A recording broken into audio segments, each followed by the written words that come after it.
Hey coders, Ranish Kumar this side from Pep coding and आज की video के अंदर हम एक बहुत ही इंटरेस्टिंग प्रॉब्लम सॉल्व कर रहे हैं। आज हम निकालेंगे बाइनरी ट्री का विड्थ कितना होता है।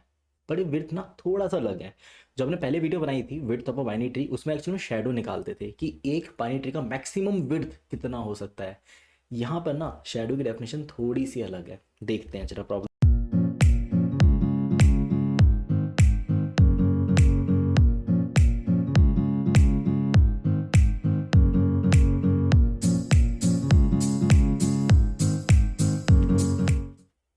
देखिए, यहाँ पे 3 एग्जाम्पल हैं। अगर यहाँ पे शेडो की बात करूँ ना, तो इसकी मैक्सिमम विड्थ कितनी निकल कर आती है, यहाँ तक निकल कर आती है मैक्सिमम विड्थ। ठीक, जो कि बिल्कुल सही है। एंड अगर मैं इस वाले ट्री की बात करूँ, तो इस लेवल के अंदर जो मेरी मैक्सिमम विड्थ निकल कर आती है, वो निकल कर आती है यहाँ तक। बट इसका जो मैक्सिमम विड्थ का आंसर होगा वो होगा यहाँ पे 2। अभी चक्कर क्या है, मैक्सिमम विड्थ तो इसमें 3 दिख रही है, मेरे को साफ साफ पता लग रहा है कि यहाँ से लेकर यहाँ तक 3 विड्थ 3 होती है। बट आंसर 2 क्यों है यहाँ पर, फिगर आउट करते हैं एक्चुअल में क्वेश्चन है क्या। देखो, क्वेश्चन के अंदर साफ साफ बता भी रखा है कि आपको क्या निकालना है। आपको रूट पता होगा, return the maximum width of a given tree, the maximum width of a tree is the maximum width among all levels. Her level के ऊपर जो मैक्सिमम विड्थ है ना, हम उसकी बात कर रहे हैं। तो width of one level is defined as the length between the end nodes, the leftmost and the rightmost non null nodes. उनके बीच में नल नोड्स नहीं होने चाहिए। नॉन नल नोड्स के बीच में जितने नोड्स हैं उन सब की विड्थ की बात करेंगे। Where the null nodes between the end nodes are also counted into the length calculation. अब इसका मतलब क्या है ये पता लगाते हैं। देखो, ये ऐसा कुछ कहना चाहते हैं कि ना आप जब यहाँ से लेकर यहाँ तक का विड्थ कैलकुलेट करोगे ना, तो इसके बीच में आने वाले नल्स को भी आप कैलकुलेट कर सकते हो। इसके बीच में नल्स आ रहे हैं, आप उनको कैलकुलेट करोगे। यहाँ पे 2 नल आए, यहाँ पे 2 नल आए, इसलिए वो सारे नोड जो नल आ रहे हैं इनके बीच में वो कैलकुलेट करे जाएंगे। बट यहाँ पर अगर मैं इसकी बात करूँ, तो यहाँ पे भी नल है, यहाँ पे भी नल है, यहाँ पे भी नल है, बट इन नल को काउंट नहीं करना। क्यों नहीं करना? क्योंकि क्वेश्चन में साफ साफ बोला है leftmost and rightmost non null nodes, non null nodes की बात की गई है। इट मीन्स आप इसके अंदर यहाँ से लेकर यहाँ तक का विड्थ ही बताओगे। यानी कि अगर मैं हर एक की विड्थ की बात करूँ, तो इस क्वेश्चन में इसकी विड्थ 1 है, इस लेवल पे विड्थ 1 है, इस लेवल पे विड्थ 2 है, इस लेवल पे विड्थ 4 है, इस लेवल पे विड्थ सिर्फ 2 है। यहाँ पे विड्थ 1, यहाँ पे विड्थ 2, यहाँ पे विड्थ 4, यहाँ पे विड्थ 8, यहाँ पे विड्थ 1, यहाँ पे विड्थ 1, यहाँ से लेकर यहाँ तक विड्थ 1 ही तो है। यहाँ पे 2, यहाँ से लेकर यहाँ तक, और यहाँ पे कितना है, यहाँ पे भी दोबारा से विड्थ कितनी हो जाती है 1। तो ये आपकी एक्चुअल विड्थ आ रही है। तो 1 2 4 2 इस तरीके से आंसर हमारा आएगा। अब इन सब में सबसे मैक्सिमम क्या है 4, यहाँ पे मैक्सिमम क्या है 8, यहाँ पे मैक्सिमम क्या है 2। तो आपका आंसर, आपको मैक्सिमम हर लेवल का मैक्सिमम मुझे निकाल के देना है, वो आपका आंसर होगा। ठीक है, तो प्रॉब्लम तो मुझे समझ में आ रही है। अब उसको कोड कैसे करेंगे? देखो, कोड करने के लिए ना बहुत सिंपल लॉजिक लेकर आते हैं। हमें नॉन नल वैल्यू के साथ कोड करना है ना, तो क्या मैं दो लोगों के बीच का डिफरेंस नहीं निकाल सकता हूँ? देखें जरा, अगर इसका इंडेक्स 0, अगर मैं इसका लेवल ऑर्डर टेबल से लिखता जिसके अंदर मैं नल को भी इंक्लूड करता, तो कैसे लिखा जाता? देखो, अगर ये इंडेक्स 0 पे मिला तो इसके चाइल्ड कहाँ मिलेंगे? पेरेंट चाइल्ड का रिलेशन होता था ट्री के अंदर एक, अगर याद होगा आपको, 2 times of parent index plus 1 मुझे बताएगा कि मेरा लेफ्ट चाइल्ड कहाँ मिलेगा, और 2 times of parent index plus 2 मुझे क्या बताएगा कि मेरा राइट चाइल्ड मुझे कहाँ मिलेगा। करेक्ट। तो मुझे लेफ्ट चाइल्ड का पता लग जाएगा, राइट चाइल्ड का पता लग जाएगा कि मुझे एक एरे में कहाँ मिलते हैं ये लोग। और एरे के अंदर ना नल को भी कैलकुलेट किया जाता है, अगर आपको याद हो, जैसे कि A B G C D null H। इस नल को भी यहाँ पे इंक्लूड करेंगे क्योंकि मैं इसका लेवल ऑर्डर टेबल से लिख रहा हूँ। तो यहाँ पे जब हम एरे में फिलिंग करूँगा, तो इस रूल को फॉलो करने के लिए यहाँ पे नल का होना ज़रूरी है। क्यों ज़रूरी है ये भी देखेंगे अभी। 5 6, फिर H के बाद 2 नल यहाँ पर आएंगे, 2 नल यहाँ पर आएंगे, एंड देन EF आएगा, यानी कि 7 8 9 10। अब देखिए, D का इंडेक्स कितना है 4, सो 2 times of 4, 2 times of 4 plus 1 and 2 times of 4 plus 2 कितना आया 9 और 10। ये दोनों मुझे कहाँ मिले हैं 9 और 10 इंडेक्स पे मिले हैं। तो बीच के नल को भी हमें इसमें कैलकुलेट करना होता है। यानी कि मैं इस लॉजिक का इस्तेमाल कर सकता हूँ। यहाँ पर किस तरीके से इस्तेमाल कर सकता हूँ देखते हैं।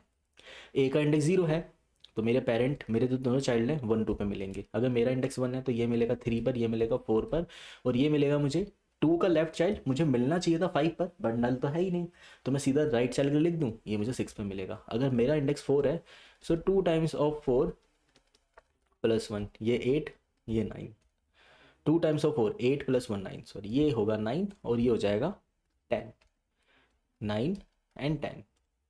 ठीक है, अब जो इन दोनों के बीच का लेवल का डिफरेंस निकाल लो। 0 माइनस 0 प्लस 1 कितना आया? 1। 2 माइनस 1 प्लस 1, प्लस 1 क्यों कर रहे हैं यहाँ पर? प्लस 1 इसलिए कर रहे हैं क्योंकि मुझे दोनों नोड्स को इंक्लूड करना है ना। ए से लेकर बी के बीच में टोटल कितने नोड्स आए इंक्लूडिंग ए एंड बी, कितने? फॉर्मूला क्या होता था? बी माइनस ए प्लस 1, नहीं तो होता था फॉर्मूला कि अगर 8 से लेकर 12 के बीच में टोटल कितने नंबर आए इंक्लूडिंग 8 एंड 12, तो नंबर कितने होंगे हमारे पास? हम इसका आंसर निकालते थे 12 माइनस 8 प्लस 1। सो 12 माइनस 8 करने से मुझे क्या पता लग गया कि इसकी वैल्यू हो जाएगी हमारी 4। 4 प्लस 1 5। अब देखो कैसे, 8 9 10 12, ये टोटल 5 लोग हो गए। 1 2 3 4 5। इसीलिए जब दो लोगों के बीच में कितने नोड्स आए इंक्लूडिंग ए एंड बी, तो हमें प्लस 1 करना होता है। तो उसी लॉजिक के हिसाब से इसकी विड्थ होगी 1, इसकी विड्थ होगी 2, इसकी विड्थ कितनी हो जाएगी? 6 माइनस 3 प्लस 1 4, इसकी विड्थ हो जाएगी यहाँ पर 10 माइनस 9 प्लस 1 2। तो मुझे हर किसी की विड्थ पता लगी। अब इन हर किसी की विड्थ मुझे सबसे मैक्सिमम विड्थ निकालनी है। मैक्सिमम विड्थ कैसे मिलेगी? अगर आपको सबसे मैक्सिमम विड्थ निकालनी होगी तो आप मैक्स लेते चले जाना हर लेवल के ऊपर, बस हो जाएगा सॉल्व। तो फिर इसको सॉल्व कैसे करें? अब ये काम मैं डीएफएस से भी कर सकता हूँ, बीएफएस से भी कर सकता हूँ, बट मुझे लगता है कि यहाँ पे लेवल और ट्रेवर्सल लगाना ज़्यादा सही रहेगा। लेवल और ट्रेवर्सल बेसिकली बीएफएस ही होता है। चलिए देखते हैं इसे। फिर तीनों पे ड्राई रन करेंगे जल्दी जल्दी और फिर कोड कर देंगे, कुछ है ही नहीं क्वेश्चन के अंदर। ड्राई रन इंपॉर्टेंट है, ड्राई रन से ही पता लगेगा कोड कैसे करना है हमें। मैं साथ में ना एक चीज़ रख रहा हूँ एक कि उसका इंडेक्स, वो किस इंडेक्स पे मुझे मिलना चाहिए था। ठीक है, यहाँ पर A0 आया तो सबसे पहले लेफ्ट मोस्ट नोड की वैल्यू कितनी होगी? लेफ्ट मोस्ट नोड की वैल्यू हो जाएगी, लेफ्ट मोस्ट नोड की वैल्यू हो जाएगी 0। ए को निकाला और इस लेवल का सबसे आखिरी नोड भी यही है, तो राइट मोस्ट नोड की वैल्यू भी 0 हो गई। ठीक है, ए को निकाल के मैंने यहाँ पे बी डाल दिया विथ इंडेक्स 1 एंड जी डाल दिया विथ इंडेक्स 2। ठीक है, तो इन दोनों के अभी मेरा मैक्सिमम, अब मेरा मैक्स कितना चल रहा है? 0 माइनस 0 प्लस 1 1 चल रहा है। अब मैं यहाँ पे चलता हूँ। अब मैंने बी निकाला, इसका इंडेक्स कितना आएगा? 1। अब बी निकालते हैं। मैं यहाँ पे सी डालता हूँ 3 के साथ और मैं यहाँ पे डी डालता हूँ 4 के साथ। अब जी निकला। ठीक है, अब लेफ्ट मोस्ट ये नहीं रहा, अब राइट मोस्ट, अब राइट मोस्ट भी 1 ही रहेगा। राइट मोस्ट को मैंने 1 सेट करा था। अब क्यों? अब राइट मोस्ट अपडेट होगा। मुझे अब तक का राइट मोस्ट बी मिल रहा था, अब एक और मुझे नोड मिला, तो राइट मोस्ट में कौन चला गया? अब 2 इंडेक्स वाला पर्सन। ठीक है, अब ये लेवल ही खत्म हो गया। जैसे ये लेवल खत्म हो जाएगा अब आगे हम प्रोसीड नहीं करेंगे। ये लेवल खत्म कैसे पता लगा? क्योंकि एक लेवल पे 0 लोग थे, दूसरे लेवल पे 2 लोग थे, और ये क्वेश्चन मैं करा चुका हूँ। लेवल और रिवर्सल बता रखा है किस तरीके से लेवल बाय लेवल हमें मूव करना होता है। तो इनके बीच का डिफरेंस निकाल लो। 2 माइनस 1 प्लस 1 2, यानी मैक्सिमम लेवल कितना हो गया? 2। ठीक है, तो मैं इस बात पर रिलाई कर रहा हूँ कि आपको लेवल और ट्रेवर्सल पहले से करना आता है। अगर आपको नहीं आता तो प्ले लिस्ट में जाके कहीं ढूंढ लो, वो वीडियो आपको मिल जाएगी कि किस तरीके से लेवल और ट्रेवर्सल हम अप्लाई करते हैं, किस तरीके से लेवल बाय लेवल हम मूव करते हैं ट्री के अंदर। तो कहीं ना कहीं मिल जाएगा, उसको देख लो। अगर और उसको डिस्क्रिप्शन में भी उसका लिंक में डाल दूंगा ताकि आप उस वीडियो को ईजिली ढूंढ पाओ एंड जाके उसको देख लो। पहले उस वीडियो को देख लेना ताकि आपको पता लग जाए लेवल बाय लेवल ट्रैवल कैसे करना है। जिनको नहीं आता उनके लिए था ये। चलो आगे चलते हैं। जी को निकाला तो जी ने एच डाल दिया विथ इंडेक्स 6, क्योंकि मेरी वैल्यू थी 2, 2 क्रॉस 2 प्लस 1 प्लस 2, क्योंकि राइट चाइल्ड है मेरा, तो 6। अभी अगला लेवल आया, मैंने सी को निकाला तो अभी तक का लेफ्ट मोस्ट और राइट मोस्ट दोनों यही है, और सी कुछ नहीं कर पाएगा। अब डी निकला तो लेफ्ट मोस्ट तो 3 था बट राइट मोस्ट अब 4 हो गया। इसने डाल दिया 9 और इसने डाल दिया 10। ठीक है, अब निकला एच, तो ये अपडेट करके 6 हो गया। अब इस लेवल के बीच में टोटल कितने लोग हो गए? 6 माइनस 3 प्लस 1, यानी कि टोटल 4 हो गए। ओके, अब तक का एक लेवल का मैक्सिमम डिफरेंस कितना आ गया? मेरा 4 आ चुका है। अब मैं आगे चलता हूँ। ई निकाला तो लेफ्ट मोस्ट लेवल कितना हो जाएगा? 9 और राइट मोस्ट भी 9, क्योंकि अभी तक मैंने एक ही नोट फिगर आउट करा है। अगला नोट जैसे ही मुझे एफ मिला मेरे को एक और नोट फिगर आउट हो गया, इसकी वैल्यू होगी 10। तो टोटल आंसर कितना हो गया? 10 माइनस 9 प्लस 1, यानी कि 2 इसका आंसर हो चुका है। ठीक है, 2 इसका आंसर हो गया। तो एक लेवल पे जो मैक्सिमम डिफरेंस है वो हमारा 2 आता है। तो हम अब आंसर अपडेट नहीं होगा, सॉरी इसमें आंसर अपडेट नहीं होगा। इस लेवल पे 2 आंसर आया तो मेरा मैक्सिमम आंसर कितना रहेगा? 4 ही रहेगा, कि अब तक का मैक्सिमम आंसर कितना है मेरे पास? 4 है। अब इसी लॉजिक को अप्लाई करते हैं आगे की ओर, चलाते हैं इस वाले क्वेश्चन के ऊपर।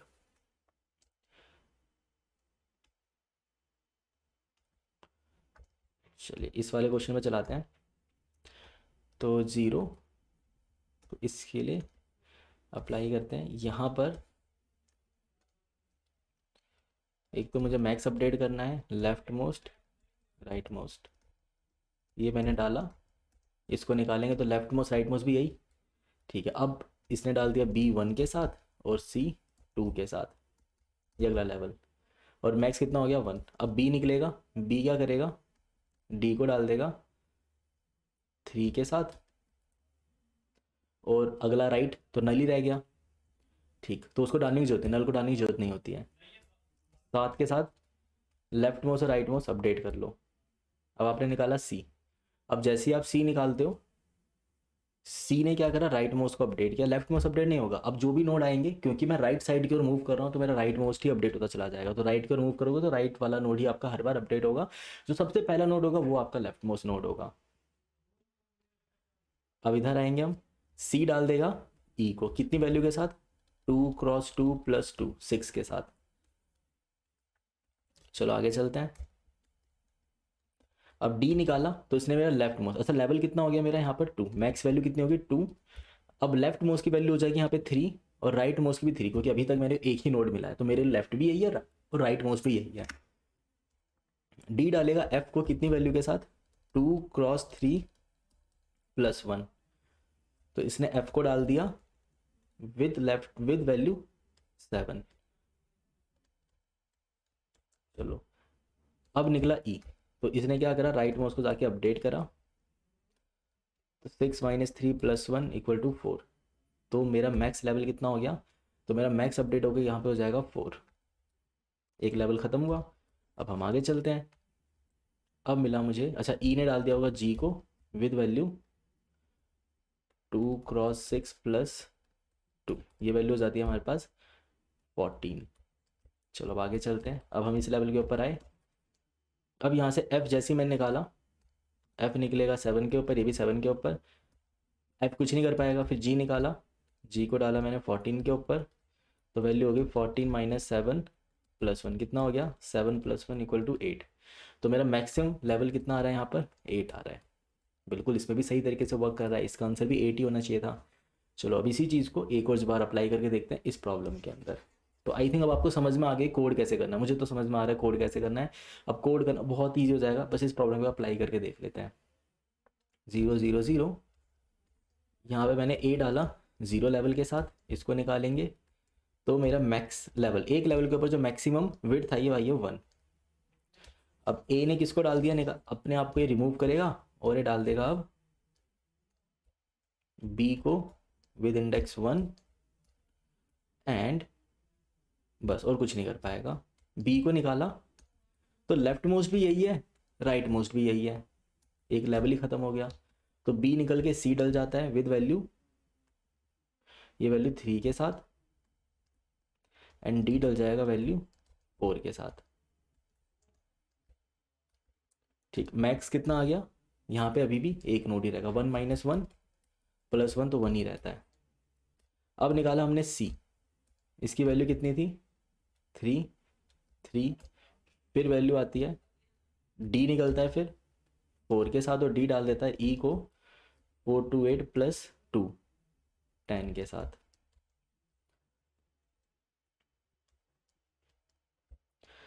अब इनके उसका डिफरेंस कितना आएगा, 4 माइनस 3 प्लस 1, ये हो जाता है आपका 2। तो मेरा मैक्स अब अपडेट हो गया, कितना हो गया 2 हो गया। अब यहाँ पर आया 3, यहाँ पे जैसे 3 आता है, सो हम ई पे पहुँचेंगे, ई पे जैसे ही आते हैं हम 10 लेकर आते हैं, ई पे जैसे आते हैं हम 10 लेकर आएंगे, और अब आगे जाएंगे, राइट मोस्ट भी 10 ही रहेगा, सो 10 माइनस 10 इक्वल टू 0, और प्लस 1 यहाँ पे करना पड़ेगा, तो हम पे वैल्यू आ गई 1। पर ये मेरे मैक्स को अपडेट नहीं कर सकता, तो मैक्सिमम रिजल्ट आज भी कितना रहेगा 2 ही रहेगा। बस इतना हो गया।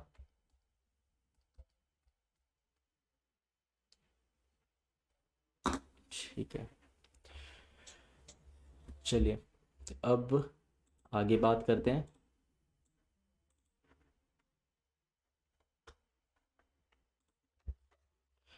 विड्थ पे चलते हैं। अब देखो इसको कोड कैसे करना है। इसको कोड करने के लिए सबसे पहले तो मुझे एक पेयर क्लास बनानी पड़ेगी,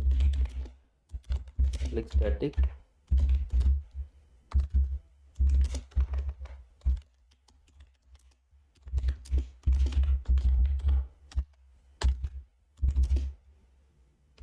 और यहाँ पर हो गया आईडेक्स कितना चाहिए था कि पता लग जाए किस इंडेक्स पे मुझे मिलना चाहिए था वो। सो ये भी रख लेते हैं हम 0 और पेयर के अंदर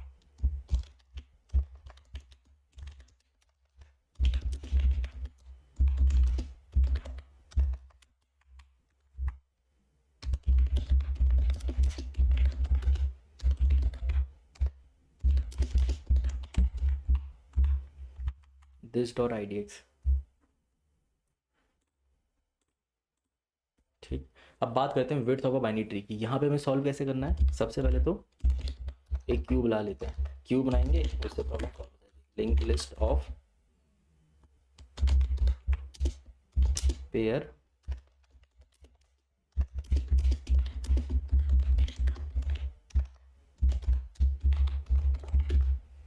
link list and max is equal to 0, फिर q डॉट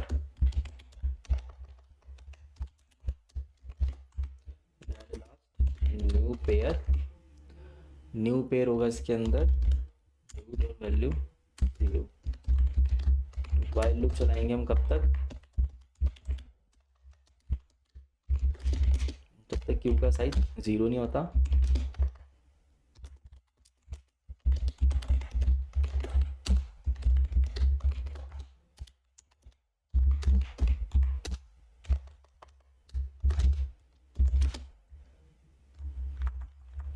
आप यहाँ पे दो वैल्यू निकालो, एक तो लेफ्ट मोस्ट एक राइट मोस्ट। तो मैं यहाँ पे आते ही ना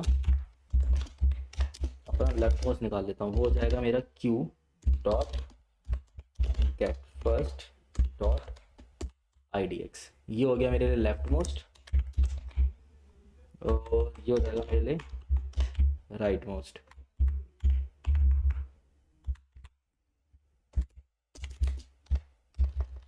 एंड यहाँ पर आते ही हम अपना पेयर निकालते हैं। Remove pair equal to q dot remove first. अब जैसे हम यहाँ पर आएंगे, जैसे ही मैंने अपना सबसे पहला पेयर रिमूव करा, अब इस पेयर को रिमूव करने के बाद अपने लेफ्ट मोस्ट और राइट, लेफ्ट मोस्ट तो मेरा अपडेटेड है, राइट मोस्ट को अपडेट करना है यहाँ पर। So right most is equal to right most remove pair dot IDX। अपने राइट मोस्ट को हमने किया अपडेट, एंड अपडेट करने के बाद अगर right most dot node dot left not equal to null है then q dot at last. तो जो मैंने पेयर निकाला है उस पेयर के अंदर जो रूट है, मतलब जो मैंने पेयर निकाला था उस पेयर के अंदर क्या रखा हुआ था, उसके अंदर a रखा होता है, एक वैल्यू रखी होती है। इस नोड का लेफ्ट अगर एग्जिस्ट करता है तो लेफ्ट डाल दो, राइट एग्जिस्ट करता है राइट भी डाल दो, नहीं करता तो नहीं डालने की जरूरत है। तो बस यही पूछ रहा हूँ, जिस जिस पेयर को मैंने रिमूव किया उस नोड का क्या लेफ्ट एग्जिस्ट करता है। अगर हाँ उसका लेफ्ट एग्जिस्ट करता है तो आप न्यू पेयर करके इस वैल्यू को इसमें डाल दो। New pair dot node dot left comma new pair dot IDX cross 2 plus 1।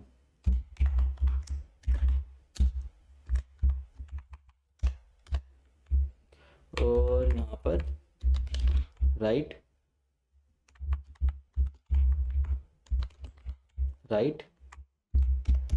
Plus 2।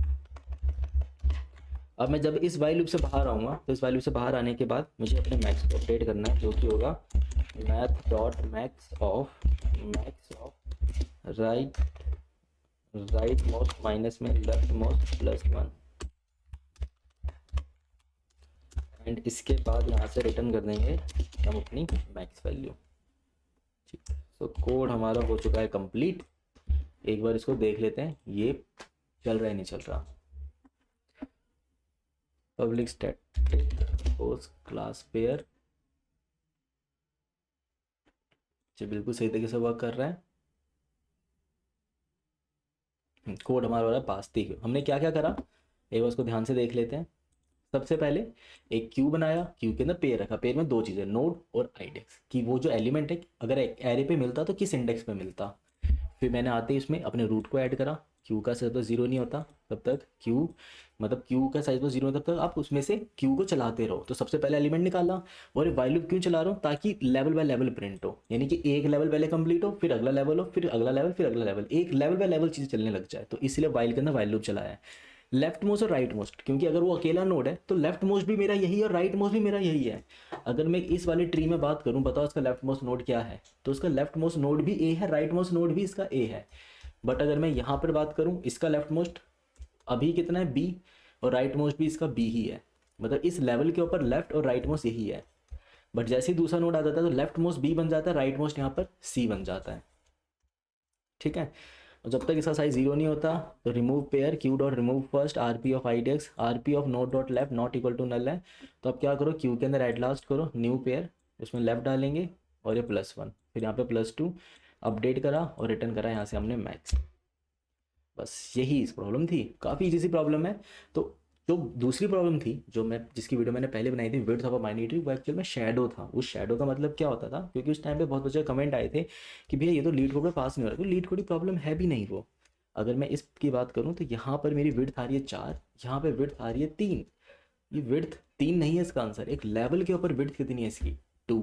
तो इसका आंसर होगा 2। तो दूसरी प्रॉब्लम थी वो।